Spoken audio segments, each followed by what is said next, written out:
صحیح بخاری حدیث نمبر 186۔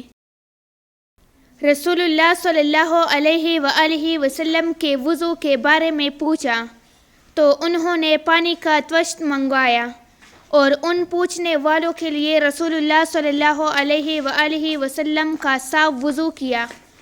پہلے طشت سے اپنے ہاتھوں پر پانی گرایا، پھر 3 بار ہاتھ دھوئے، پھر اپنا ہاتھ طشت میں ڈالا اور پانی لیا، پھر کلی کی، ناک میں پانی ڈالا، ناک صاف کی، 3 چھلوں سے پھر اپنا ہاتھ طشت میں ڈالا اور 3 مرتبہ منہ دھویا، پھر اپنے دونوں ہاتھ کہنیوں تک 2 بار دھوئے، پھر اپنا ہاتھ طشت میں ڈالا اور سر کا مسح کیا، پہلے آگے لائے پھر پیچھے لے گئے 1 بار، پھر ٹخنوں تک اپنے دونوں پاؤں دھوئے۔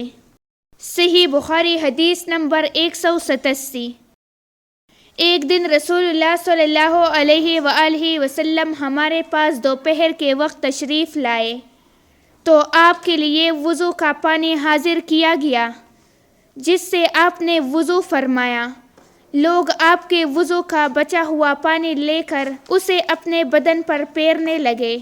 آپ صلی اللہ علیہ وآلہ وسلم نے ظہر کی 2 رکعتیں ادا کیے اور عصر کی بھی 2 رکعتیں، اور آپ کے سامنے آڑ کے لیے ایک نیزہ تھا۔